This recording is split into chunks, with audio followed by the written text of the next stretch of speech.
Olá, meus amigos, sejam todos muito bem-vindos ao canal Politizado. Eu sou o William Jacob e eu quero comentar nesse vídeo aqui três respostas do senador Tasso Gereissati, que foi entrevistado pelo jornal Valor Econômico. Olha, tem coisa interessante ali, eu vou deixar o link aqui no comentário fixo para quem quiser ler essa entrevista na íntegra, mas, como eu disse, eu separei três perguntas, três respostas e vamos falar sobre elas, mas antes eu quero pedir a ajuda de quem chegou no canal, não está inscrito ainda, e se puder se inscreva, ativa aí o sininho das notificações. Se assistiu o vídeo e gostar, manda o joinha para cima, se não gostar, joinha para baixo. Comenta aqui se você concorda ou discorda do que o senador Tasso Gereissati vai dizer e, se puder, bora compartilhar esse vídeo, em especial com quem mora no Ceará, já que o senador Tasso Gereissati foi eleito lá pelo estado, ele é do PSDB, porém está aí no final do seu mandato, não disputou as eleições deste ano e tudo indica que vai se aposentar dessas disputas na política, mas é alguém que continuará com certeza tendo muita influência, já que ele é uma pessoa muito ouvida e muito respeitada. Vamos lá então. Primeira pergunta que eu separei foi a seguinte: o senhor apoiou Lula no segundo turno. O que espera dele? A resposta de Tasso Gereissati: votei e apoiei Lula porque sou de uma geração que viveu a ditadura. Valorizamos a democracia e vi que isso estava em xeque.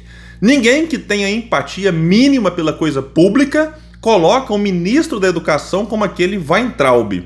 Nem coloca um Pazuello na saúde em plena pandemia. Que eu faço uma pausa, porque o Weintraub já saiu, rompeu com Bolsonaro, ele é também odiado pelos bolsonaristas, tentou se eleger deputado federal pelo estado de São Paulo, não conseguiu, mas o Pazuello chama atenção porque ele saiu e ficou de boa com os bolsonaristas e foi eleito deputado federal, o segundo mais votado do estado do Rio de Janeiro. Então daqui a pouco ele estará lá na Câmara dos Deputados, é inacreditável.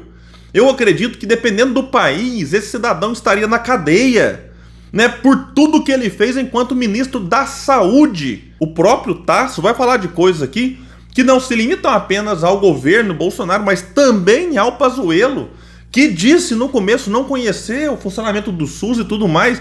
É alguém que assumia a própria incompetência, mesmo assim foi. Bolsonaro comprou a briga e o manteve. Um especialista em logística que deixou faltar oxigênio em Manaus. Mas vamos voltar aqui para a resposta do Tasso. Nem renega vacina, despreza a pandemia. Segundo ele, Lula é um democrata. Veja, todo presidente erra, mas espero não os mesmos erros. Estou preocupado que ele sempre se refere aos governos dele, não os do PT, que incluiria Dilma. E a Dilma cometeu erros que, parece, tem gente com vontade de repetir. Se não fosse pelo menos os mesmos erros, está bom. Meu medo é que, se o governo Lula chegar ao fim dos 4 anos com inflação alta, crescimento pífio e todas as consequências dessa situação, isso ressuscite Bolsonaro para 2026.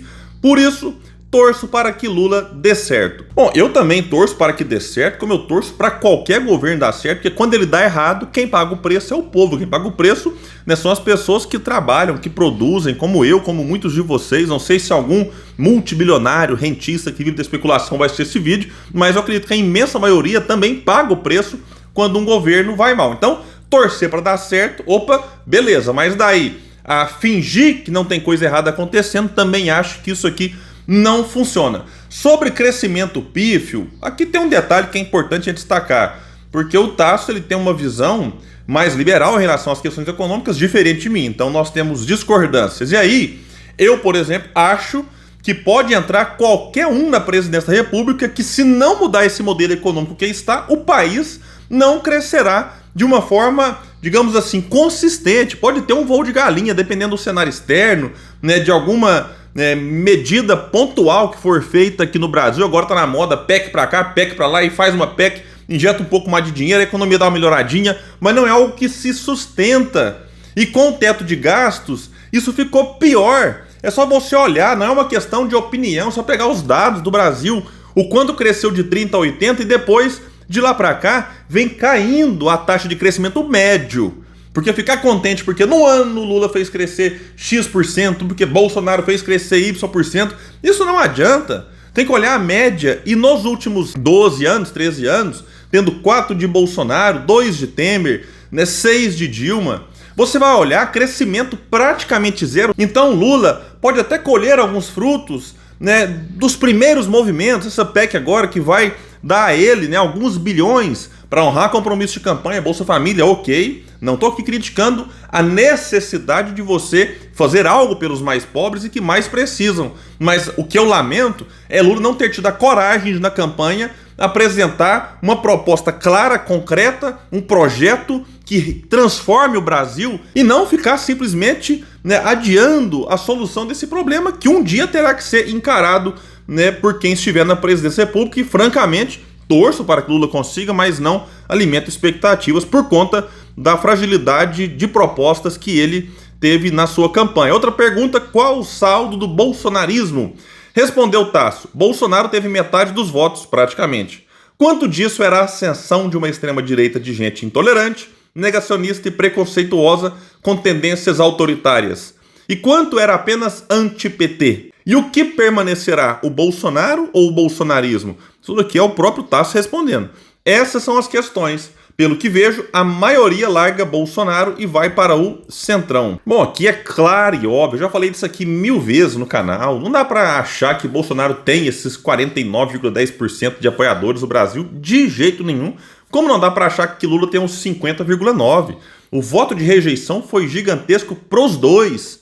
Agora, em relação a 2026, né, de fato, voltando aqui à fala lá do Tasso, até esqueci de pontuar isso, sobre se Lula não der certo na questão econômica, ressuscita Bolsonaro, aqui eu concordo com ele. O que a gente discorda é no que o Lula tem que fazer, porque aí o Tasso vai vir naquela coisa da responsabilidade fiscal, né, que muitos acreditam que é corta gasto daqui, corta gasto dali, ou alguns liberais até defendem uma reforma tributária. Vamos ficar atento, porque isso aqui pode ser uma coisa só para distrair, né, do Haddad defender uma reforma tributária e aqueles que estão lá com ele defender, e o que passa nessa reforma? Na ideia de muitos é o quê? Não, vamos simplificar os impostos no Brasil, vamos reunir, agrupar todos no IVA, e aí você simplifica, economiza trabalho, ok, tamo junto, gosto da ideia, mas não dá para achar que simplificou o país, vai decolar, vai se desenvolver. Então a questão que diferencia é o que o Tasso acha que deve ser feito na economia e o que eu, por exemplo, e vários outros desenvolvimentistas achamos. E sobre o Bolsonaro 2026, sim, se o Lula não der certo na economia, a chance de Bolsonaro voltar é gigantesca. Se o Lula der certo, ele se, né, fortalece para tentar indicar o seu sucessor, caso ele próprio não decida tentar mais uma vez, mesmo tendo aí em 2026 81 anos de idade. E a última pergunta que eu separei aqui, quando ele vai falar sobre 2026, a pergunta foi: Lula diz que fará um governo de transição de um mandato só. Como o senhor imagina 2026? Tasso respondeu: se rompermos esse ciclo de PT, seguido de Bolsonaro e depois PT, e Bolsonaro não voltar, a expectativa é que o povo em 2026 esteja exaurido da polarização. Nossa, isso aqui eu torço demais, porque, olha, tem feito muito mal, porque quando você vem para um cenário como 2022, né, quando a principal força era o anti-bolsonarismo e a segunda principal força o antipetismo.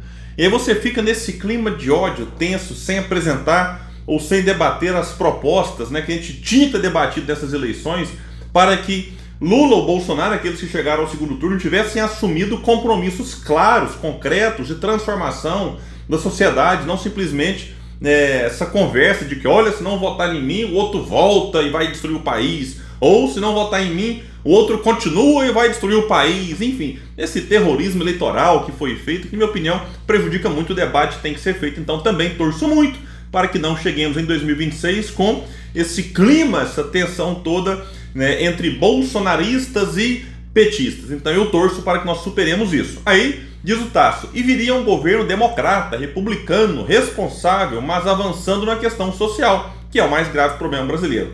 E isso se faz com o centro. Com quem? Não sei. A Simone Tebet cresceu muito. Eduardo Leite será o nosso presidente do PSDB e é o nome que desponta nesse grupo ao centro. O ideal, na opinião dele, é que se juntem. Tentaram uma junção aqui, o PSDB até que ficou junto com a Simone Tebet no primeiro turno, mas tentaram ampliar o chamado centro democrático. No começo tinha um monte de partido, não se entenderam, foram ficando pelo caminho, e a fraqueza deles acabou que ajudou também Bolsonaro. A gente poderia ter tido uma eleição com 4 nomes mais fortes, mas não foi isso que aconteceu. Esse aqui é um desejo do Tasso Gereissati, que sim, está no partido do Eduardo Leite, é natural que ele deseje alguém do seu partido. A Simone Tebet é alguém que o Tasso tem maiores afinidades do ponto de vista econômico, o que não é o meu caso. Então eu desejo que nós tenhamos um nacionalista desenvolvimentista comprometido com uma transformação necessária no país em 2026, como tivemos nesse ano com Ciro Gomes, um candidato que teve aí pouco mais de 3% dos votos, mas que colaborou demais com o debate que tinha que ser feito. Foi graças ao Ciro que vários assuntos foram debatidos, e o Ciro falava da necessidade de reindustrialização do país. O Ciro trouxe a lei anti-ganância para o debate, a questão dos endividados, depois que o Lula inclusive chegou a copiar, o que não é ruim, né? Quem dera se todos os candidatos copiassem as boas ideias de Ciro Gomes. Educação em tempo integral, você mudar o modelo econômico, como eu disse lá atrás, modelo que beneficia uma pequena minoria e pune a imensa maioria. Então, se for Ciro Gomes, ótimo. Se não for o Ciro, que seja um outro nome, que seja capaz de defender um projeto nacional de desenvolvimento. E é claro, o bolsonarismo terá um candidato deles que eu espero que não tenha a mínima chance de vencer, e Lula, ou ele, ou um indicado dele. Acredito que nós teremos esses 4 grupos aí para 2026, e eu espero inclusive que nós consigamos lá ter uma eleição com mais debate de ideias e menos radicalismo, menos ódio, porque tudo isso, como eu disse várias vezes, insisto, prejudica a discussão que tem que ser feita pelo bem do país, bem de todos aqueles que trabalham, que produzem, que necessitam de um país próspero, desenvolvido. Pessoal, então é isso, como eu disse, na entrevista completa vai estar aqui no comentário fixo. Não concordo com tudo que o senador diz, mas aí eu respeito, porque ele é alguém que está no campo da democracia e que eu acho que merece ser ouvido aqui com atenção. Valeu e até o próximo vídeo no canal Politizando, um espaço que luta por um Brasil melhor.